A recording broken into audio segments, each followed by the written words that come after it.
Space whales? Nope, rather deal with devils. Chapter 12, Fan Fiction by Azazyel. When I came out of the teleportation with Tsubaki, I was hit with a rank smell of rotting fish, with the smell coming from the river she teleported us next to. With the smell it's likely still in the area. If you need help, tell me, and I can give you some advice on tracking it. Tsubaki said as she folded her arms under her large breasts, and I was reminded about how Tsubaki was actually a member of the Shinra clan, which was a human clan of exorcists here in Japan, before she got kicked out of her family for having a sacred gear. I looked at the bounty paper and at the depiction of the Kappa Yukai that looked pretty similar to the nasty old versions of the mythical monster, but either way, I used my magic to gradually heighten my senses to follow the scent despite how overwhelming the stench was.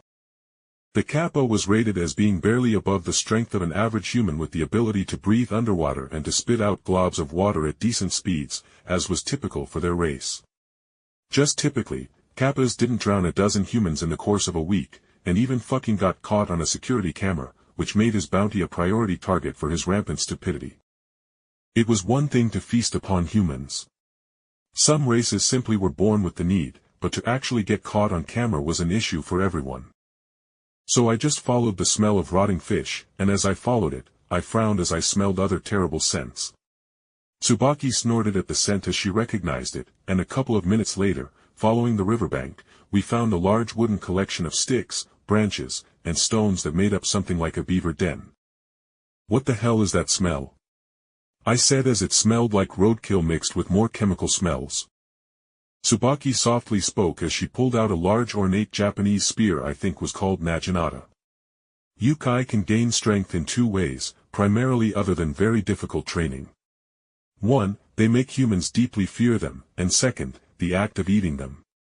What you smell is the particular magical scent of a Yukai who all but stewed their victims in their fear before beginning to eat them to get the maximum gain from eating the human.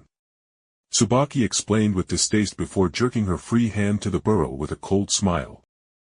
"Well, Jake, why don't you give our Kappa a warm welcome?" At that, welcome to blow up the monster home, and the explanation of what the scent was, I formed the Citri magical glyph, and from it came a hailstorm of dozens of fist-sized blocks of ice that smashed into the burrow every second with the rocks, bits of wood, and other debris exploding at the high-speed collision with the Citri-enhanced ice. And we were right on the money as within moments the occupant obviously was pissed at us attacking as it screeched and broke through the walls of its burrow, and I got to see the Kappa in reality aside from the crude drawing in the bounty paper, and it was even uglier. A bald peak of its head, but with thick, black, oily hair that visibly dripped with water slowly, its skin was dark green like a turtle, and although it had a bipedal form, it was nowhere near human, as its head was like a turtle in shape but with a duck's flat, long beak for a mouth. And then on its back was a large turtle shell with a softer-looking segmented shell on its front so it could more easily move. The Kappa, seeing us, screeched furiously, "Exorcists, you dare attack Mundunga in his home. I will have Yasaka's forces kill you for attacking me unprovoked." In response, I held up the bounty paper with his name and depiction clearly upon it as I retorted coldly. "Sorry, bud. But she has already signed your own death warrant." Seeing the filthy monster, I knew I wasn't going to bother to stretch this fight out for some kind of training with how weak he was. So with him clearly out of the water and standing upon a large rock on the edge of the river I combined two Citri glyphs, one below and one above the monster, and as he was about to jump away, I snapped my fingers as I overpowered the Citri magical glyphs in its ice configuration to do one thing above all else. Freeze all water between the two glyphs. Even though the Kappa attempted to leap away from the dual glyphs with its frog-like legs and webbed feet, he wasn't fast enough. And with a rough cracking noise that made me shudder, the frozen sculpture of the Kappa crashed into the rocky ground and partly broke into some pieces, exposing the frozen non-bleeding internals of the monster that broke under its weight upon hitting the ground. "Are you alright, Jake?" Tsubaki asked me with some care in her voice as I silently eyed the corpse of the monster in front of me, and I slightly nodded.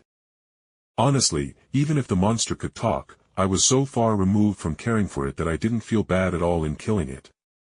Like it was just a deer or removing a dead rat from a trap amount of emotional turmoil it brought to me as I used a pocket knife to cut off some of the frozen remains of the Kappa and place it onto the bounty page, which glowed at registering the remains that matched the magical signature.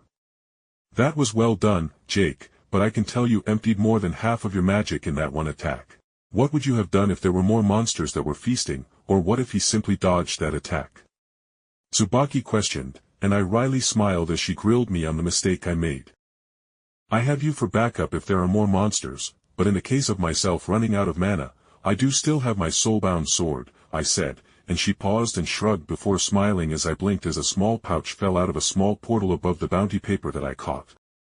Oh wow. I literally killed someone for 70,000 yen.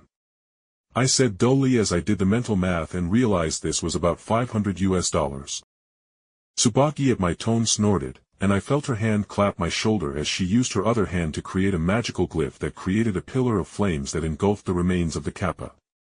Jake, this kappa was being an annoyance and thus wasn't worth much due to even a human adult with a baseball bat having a good chance at killing it. But something like an oni or a monster born of fear that doesn't obey the Yukai laws who went into a killing frenzy would be worth a lot more even at the lower levels. That kappa was just stupidly weak, so it wasn't worth much. Tsubaki finished before shrugging in a what can you do motion. I nodded in understanding, and with the money in hand, I decided that doing these bounties would be good for my growth, seeing as I already understood how Tsubaki used the teleportation sigil. I took perks in my Saiwa to grow in battle as well as in loot situations. I just needed to diversify my methods of growth as I doubted Sona wanted to be folded over into a mating press all day. And speaking of which, I spoke up. Well, Sona and Serafall wanted me to have dinner with them tonight, so we'd better get back so I can get cleaned up and ready for whatever she wanted to talk to me about. I spoke with Tsubaki, dismissing her spear, seeing as there was no other threat around here. Very well, I will teleport us back, Tsubaki announced as below our feet formed a glyph of teleportation that took us away from the foul-smelling river and back home, so I could get cleaned up.